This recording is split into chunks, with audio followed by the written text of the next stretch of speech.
ये कहानी है दिल्ली जीबी रोड गली नंबर 5 कोठा नंबर 27 की, जहां गौरी नाम की लड़की सेक्स वर्कर के रूप में काम करती है। दोस्तों, उस लड़की गौरी के चक्कर में एक यूपीएससी की तैयारी करने वाला स्टूडेंट, एक नौजवान लड़का, डीएम के सपने देखने वाला एक लड़का उस लड़की के चक्कर में अपने करियर को लात मार देता है। दोस्तों, बहुत ही इंटरेस्टिंग कहानी है। कहानी शुरू करने से पहले आपसे एक ही रिक्वेस्ट है कि वीडियो को लाइक कर दीजिए, जिससे कि मैं ऐसी सच्ची कहानियां आपके सामने लाता रहूं और मेरा मनोबल बढ़ता रहे। चलिए दोस्तों, कहानी शुरू करते हैं। 16 जुलाई 2015 की बात है। एक मुकेश नाम का यूपीएससी स्टूडेंट अपना मेंस का पेपर देकर लौट रहा होता है। दोस्तों, दरअसल मुकेश दिल्ली के मुखर्जी नगर में किराए के कमरे पर रहता था। वो एक मिडिल क्लास फैमिली से था, तो उसका जो कमरे का किराया था उसका दोस्त राहुल देता था। राहुल एक अच्छे खासे परिवार से था, अच्छा खासा पैसा वाला व्यक्ति था। दोस्तों, जब मुकेश यूपीएससी का पेपर देने के बाद अपने कमरे पर पहुंचा, तो कमरे पर पहुंचने के बाद उसने अपना सबसे पहले फोन उठाया। जब उसने फोन उठाया तो उसने फोन में देखा कि उसके फोन पर 25 से 30 मिस कॉल आई हुई होती हैं। दोस्तों, वो 25 मिस कॉल उसके दोस्त राहुल की होती हैं। उन मिस कॉल्स को देखने के बाद फिर मुकेश अपने दोस्त राहुल को फोन दोबारा करता है, फोन मिलाता है। जब फोन वो मिला लेता है तो उधर से राहुल उस पर चिल्लाता है। राहुल उससे कहता है कि कहाँ था इतनी देर से, जो तूने मेरा फोन पिकअप नहीं किया। उसके बाद मुकेश राहुल से कहता है कि तुम्हें तो पता ही है, मैं अपना यूपीएससी का पेपर देकर लौट रहा था, मैं फोन घर पर ही छोड़ गया था।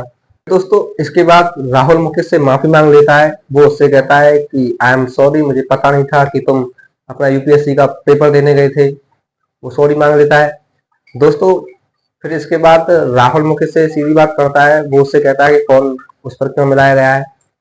राहुल मुकेश से कहता है कि मेरी एक गर्लफ्रेंड है और उसका फोन चोरी हो गया है, तुम उसे एक नया फोन दिला दो, मैं शहर वापस आते ही तुम्हें तुम्हारा पैसा वापस कर दूंगा। फिर दोस्तों, इसके बाद जो मुकेश था वो राहुल की बातों को मान लेता है और कह देता है कि वो उसकी जो गर्लफ्रेंड है उसे फोन दिला देगा। फिर दोस्तों, राहुल खुश हो जाता है और फोन कट कर देता है। दोस्तों, इसके बाद फिर अगला दिन होता है। अगले दिन मुकेश दिल्ली के बाजार जाता है, जीबी रोड जाता है। उसे पता नहीं होता है कि ये जीबी रोड है, यहाँ पर ऐसे ऐसे काम भी होते हैं। इसके बाद दोस्तों, मुकेश एक मोबाइल की शॉप में चला जाता है।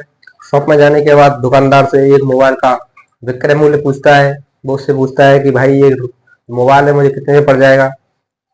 जो दुकानदार होता है वो उसे बता देता है। वो उससे कहता है कि ये जो मोबाइल है ये 2,500 का है। क्योंकि दोस्तों, जो मुकेश था उसके पास केवल 2,000 रुपये थे, तो वो दुकानदार से मोल भाव करता है। वो कहता है कि अगर आपको ये मोबाइल देना है तो आप 2,000 रुपये लगा लीजिए इस मोबाइल के, मैं आप इस मोबाइल को ले लूंगा। दोस्तों, इसके बाद उन दोनों में पैसों के ऊपर झगड़ा हो जाता है। दुकानदार कहता है कि जब मोबाइल खरीदने की हैसियत नहीं है तो क्यों आ जाते हो मुंह उठा करके।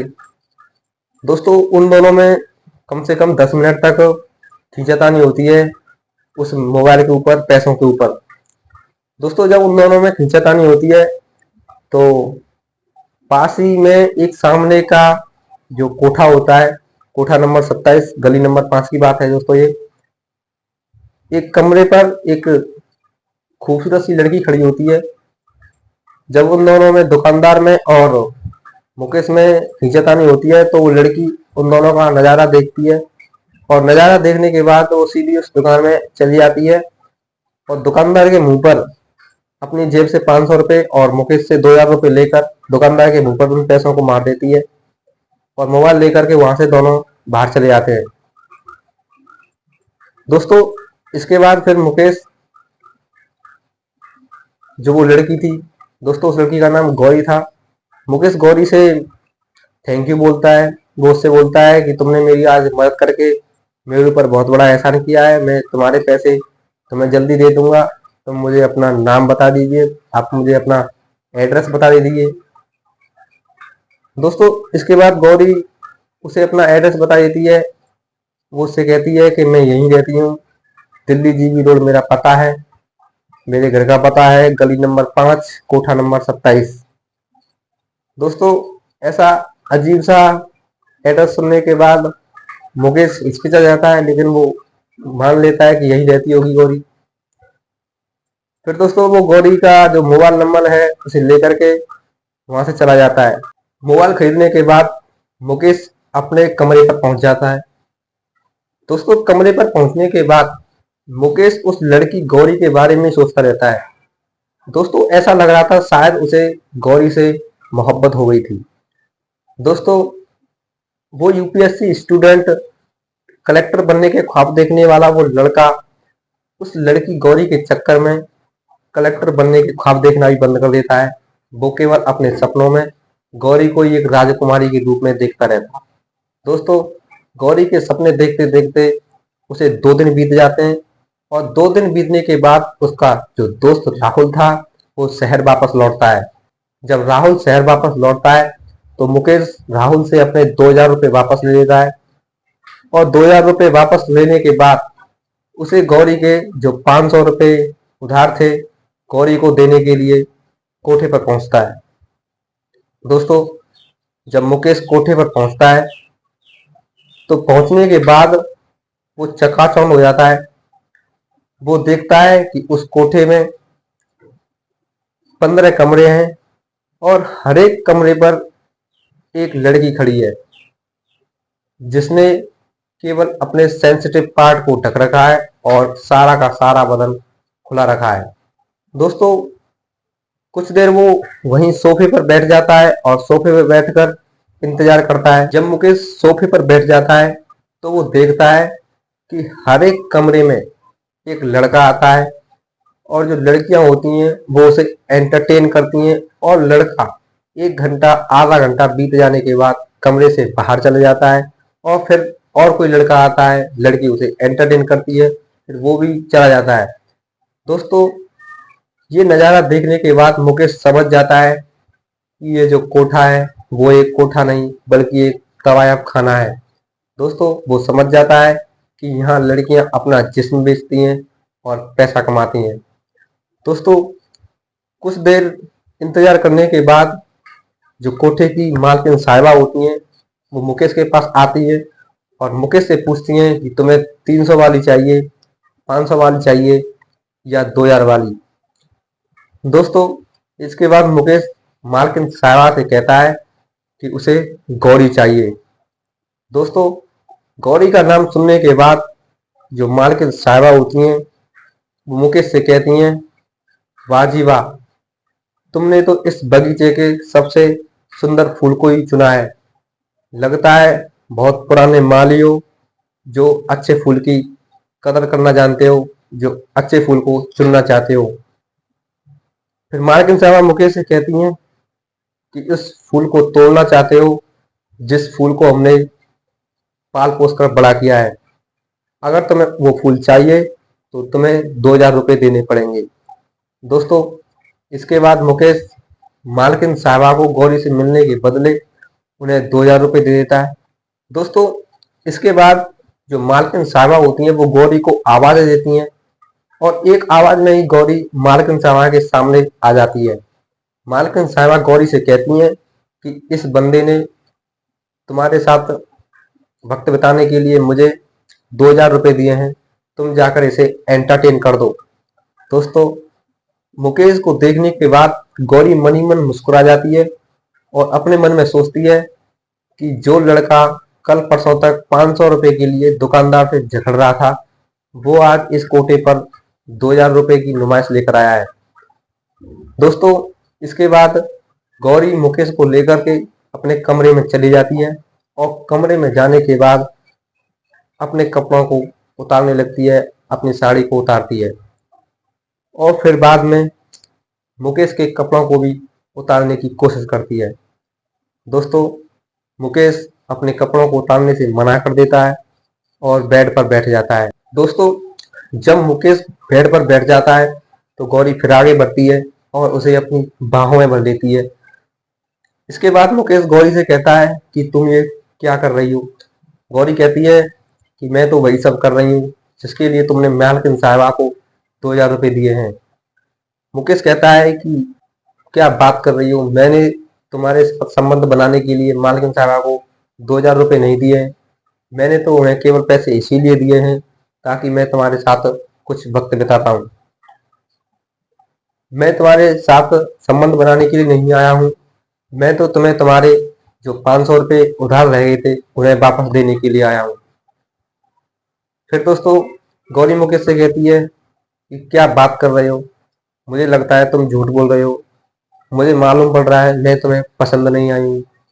क्या मैं तुम्हें खूबसूरत नहीं दिखती। दोस्तों फिर मुकेश गौरी से कहता है कि तुम खूबसूरत तो बहुत हो, लेकिन इस कोठे पर तुम जचती नहीं हो।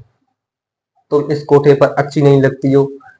चलो तुम मेरे साथ बाहर बाहर की दुनिया में, मैं तुम्हें बाहर की दुनिया में लेकर चलता हूँ। दोस्तों फिर इसके बाद गौरी मुकेश से कहती है कि नहीं नहीं, यही मेरी असली जगह है। मैं यहीं पर पली बड़ी हूँ और मैं यहीं पर जिंदगी गुजार पाऊंगी।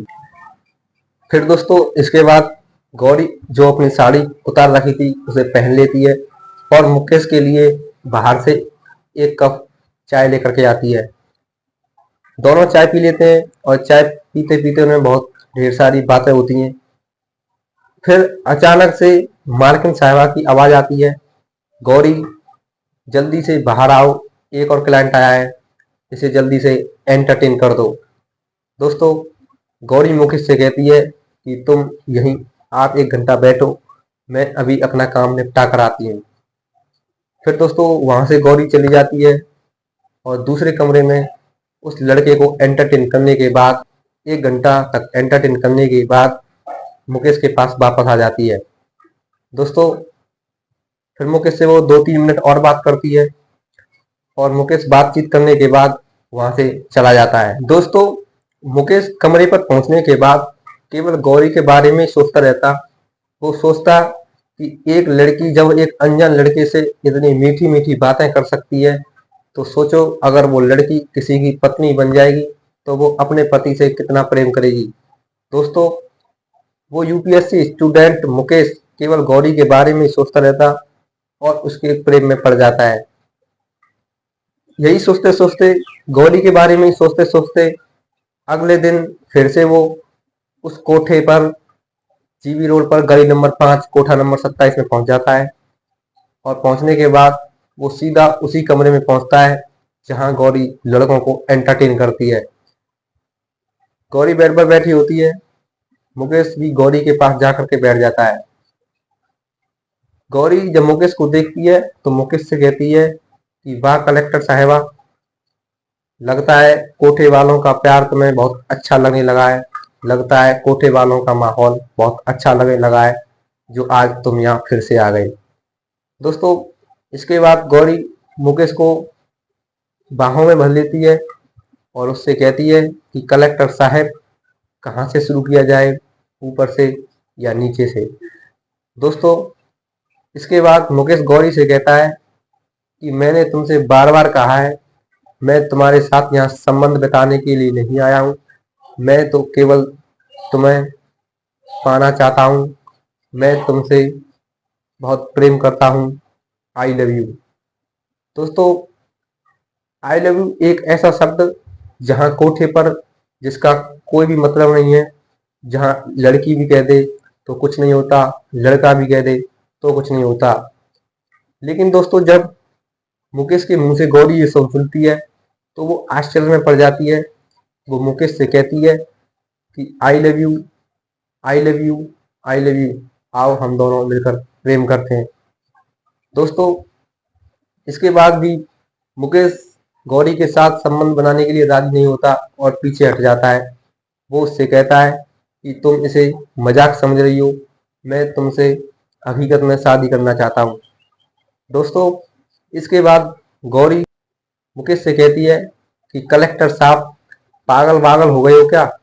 तुम्हारे दिमाग में गोबर भरा हुआ है जो एक कोठे वाली से शादी करने की बातें कर रहे हो। मैंने तुमसे 2-3 बातें घुल मिलकर क्या कर ली, 2-3 बातें मीठी मीठी क्या करनी, तुम तो मेरे सिर पर ही चढ़ गए। फिर दोस्तों इसके बाद मुकेश गौरी से कहता है कि नाराज क्यों होती हो, मैं तुमसे अभी थोड़ी शादी करने की बातें कर रहा हूँ, तुम्हारा मन करे तब शादी कर लेना। दोस्तों प्यार मोहब्बत की बातें करने के बाद मुकेश अपनी जेब से 1,000 रुपये निकालता है और गौरी को देने की कोशिश करता है, लेकिन दोस्तों गौरी उन पैसों को लेने से मना कर देती है। वो मुकेश से कहती है कि मैं पैसे हराम के नहीं लेती, मैं पैसे काम की लेती हूँ, तुम इन पैसों को अपने पास ही रखो। दोस्तों जब गौरी मुकेश से पैसे नहीं लेती तो फिर मुकेश वहां से चला जाता है। और फिर कुछ समय बीतने के बाद जो कोठे की मालकिन साहिबा होती हैं, उन्हें पता चलता है कि गौरी ने अपने क्लाइंट से पैसे नहीं लिए। फिर इसके बाद जो मालकिन साहिबा होती हैं वो गौरी को बुलाती हैं और उससे कहती हैं कि तुमने क्लाइंट से पैसे क्यों नहीं लिए, तुम्हें इस कोठे पर इसलिए रखा है ताकि तुम अपना जिस्म बेचो और पैसे कमा सको, तुम्हें दान दक्षिणा के लिए इस कोठे पर नहीं रखा है। दोस्तों मालकिन साहिबा गौरी में 2-4 थप्पड़ लगा देती हैं और फिर गौरी वहां से चली जाती है। दोस्तों अगले दिन फिर से मुकेश कोठे पर पहुंचता है। वो कोठे पर मालकिन साहिबा को 2,000 रुपये देता है गौरी से मिलने के बदले। गौरी अपने कमरे में बैठी होती है, मुकेश वहां पर पहुंच जाता है। गौरी फिर वही करती है जो वो आम मर्दों के साथ करती है, लेकिन मुकेश जो होता है गौरी के साथ संबंध बनाने की इच्छा से वहीं वहां नहीं जाता और उससे दूर हट जाता है। दोस्तों मुकेश हफ्ते में 2 बार, हफ्ते में कभी 2 बार या 3 बार गौरी के पास जाता। दोस्तों मुकेश कोठे पर 2,000 रुपये ही लेकर के जाता, मालकिन साहबा को 2,000 रुपये देता उस गौरी से मिलने के बदले, गौरी की शक्ल को देखने के बदले, गौरी से बातचीत करने के बदले। दोस्तों वो उन 2,000 रुपये से गौरी को छूता तक नहीं, वो केवल उसे निहारता रहता। दोस्तों गौरी को देखने दिखाने का यह सिलसिला उसका 2 महीने तक चलता रहा और 2 महीने बीत जाने के बाद फिर उसके माता पिता उससे कह देते हैं कि वो अब उसे पैसे नहीं दे पाएंगे, उनके पास सारा का सारा पैसा बीत चुका है, तुम ही कुछ अपना कुछ जुगाड़ पानी करके अपनी पढ़ाई को आगे मेंटेन रखो। दोस्तों फिर इसके बाद मुकेश से अपने सारे पैसे बीत जाते हैं जो उसके माता पिता ने दिए थे। अब उसके माता पिता उसे पैसे भी नहीं देते। फिर जब वो अब कोठे पर पहुंचता है तो मालकिन साहबा उससे पैसे मांगती हैं। दोस्तों अब उसके पास पैसे तो थे नहीं। फिर मालकिन साहबा उससे जब पैसे मांगती हैं तो मुकेश पैसे देने से मना कर देता है और उससे कह देता है कि अब उसके पास पैसे नहीं है। दोस्तों वो कहता है कि उसे गौरी से मिलना है, उसे अंदर जाने दिया जाए। लेकिन दोस्तों कोठे पर तो हर एक काम पैसे से होता है। मालकिन साहबा को जब मुकेश पैसे नहीं देता तो मालकिन साहबा उसे अंदर जाने से रोक देती हैं, उसे अंदर जाने नहीं देती। फिर भी दोस्तों मुकेश अंदर जाने की जिद करता है। फिर मालकिन साहबा जो कोठे के चौकीदार थे, बॉडीगार्ड थे, उन्हें बुलाती है और मुकेश को मार पीट कर वहां से भगाती है। दोस्तों प्रेम में तो बहुत ताकत होती है। मुकेश मार पिटाई पिटने के बाद भी वहां से नहीं जाता और कोठे के सामने जो गली होती है वहीं पर बैठकर गौरी गौरी चिल्लाता रहता। दोस्तों अगले 2 दिनों तक मुकेश दिल्ली जीबी रोड गली नंबर 5 के लोगों का तमाशा बना रहा। वो अगले 2 दिनों तक कोठा नंबर 27 के सामने गौरी गौरी कहकर रोता रहा। दोस्तों मुकेश अपना दिल उस जगह दे बैठा था जहां फीलिंग्स, लव, इमोशन की कोई भी कदर नहीं है, जहां जिसकी कोई भी अहमियत नहीं है। लेकिन दोस्तों आपकी फीलिंग्स, इमोशन की वहां कद्र भले ही ना हो, लेकिन वहां पर जो काम करने वाली औरतें होती हैं उनके मन में फीलिंग्स, इमोशन, भावनाएं जरूर होती हैं। वो अपना जिस्म केवल मजबूरी में बेचती हैं। दोस्तों जब गौरी कोठे से मुकेश को अपना नाम लेकर रोते हुए देखती है तो उसके अंदर की भावना जीवित हो जाती हैं। वो सोचती है कि एक लड़का तेरे लिए रो रहा है, एक सच्चा प्रेमी तेरे लिए रो रहा है, ये जानते हुए भी कि तू एक सेक्स वर्कर है, तू एक धंधे वाली है। दोस्तों गौरी से रहा नहीं जाता। वो कोठे की चार दीवार को तोड़ते हुए मुकेश के पास आती है और उसके सीने से लिपट जाती है और रोने लगती है और उससे कहती है कि I love you, I love you, I love you. दोस्तों इसके बाद कोठे की जो मालकिन साहबा होती हैं वो बाहर आती हैं और गौरी का हाथ पकड़कर उसे अंदर ले जाती हैं। इसके बाद मुकेश गौरी से कहता है कि मैं तुम्हें लेने जरूर आऊंगा, तुम सब्र रखना मेरे प्यार का। दोस्तों ये कहने के बाद और मालकिन साहबा को धमकी देने के बाद मुकेश वहां से चला जाता है। दोस्तों मुकेश तो एक यूपीएससी एस्पिरेंट था, उसे कानून के बारे में सब कुछ मालूम था कि उसे क्या करना है और क्या नहीं करना। फिर दोस्तों इसके बाद मुकेश पुलिस स्टेशन जाता है और पुलिस स्टेशन जाकर पुलिस को लेकर के दिल्ली जीबी रोड गली नंबर 5 कोठा नंबर 27 में पहुंचता है।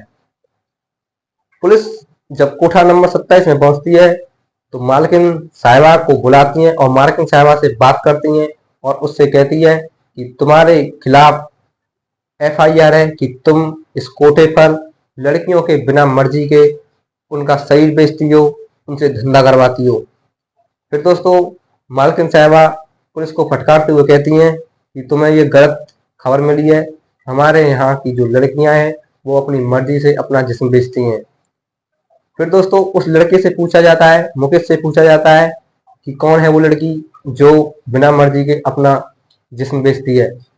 दोस्तों मुकेश गौरी का नाम लेता है। फिर गौरी को बुलाया जाता है और गौरी अब मुकेश से सच्चा प्रेम करने लगी थी। वो पुलिस से कह देती है कि वही है जो बिना मर्जी के अपना जिस्म बेचती है, जिसे मालकिन साहिबा जबरदस्ती जिस्म बेचवाती हैं। फिर दोस्तों इसके बाद मालकिन साहिबा को अरेस्ट कर लिया जाता है, उस कोठे को सीज कर दिया जाता है और वहां की जो 14-15 सेक्स वर्कर थी उन्हें आजाद कर दिया जाता है। इसके बाद दोस्तों मुकेश और गौरी एक दूसरे से शादी कर लेते हैं और गली नंबर 5 कोठा नंबर 27 से कहीं दूर जाकर के अपना दाम्पत्य जीवन शुरू करते हैं। दोस्तों मुकेश जो डीएम बनने का सपना देखता था उसे पूरा करने का फिर से सपना देखता है और काम करने लगता है और पूरी मेहनत करता है। दोस्तों इस कहानी के द्वारा मैं आपको केवल यही संदेश देना चाहूंगा कि प्यार मोहब्बत करना गलत नहीं है, लेकिन अपने लक्ष्य को साइड रख करके प्यार मोहब्बत करना गलत है। तो दोस्तों कैसी लगी कहानी? अगर कहानी अच्छी लगी हो तो वीडियो को लाइक कर दीजिए और चैनल को भी सब्सक्राइब कर लीजिए, जिससे कि मैं ऐसी ही सच्ची कहानियां, हार्ट टचिंग कहानियां आपके सामने लाता रहूं और मेरा मनोबल बढ़ता रहे। तो दोस्तों मिलते हैं ऐसी अगली हार्ट टचिंग कहानी के साथ, इंटरेस्टिंग कहानी के साथ, रोमांचक कहानी के साथ और समाज से जुड़ी हुई ऐसी ही घटना के साथ। तब तक के लिए जय हिंद, जय भारत।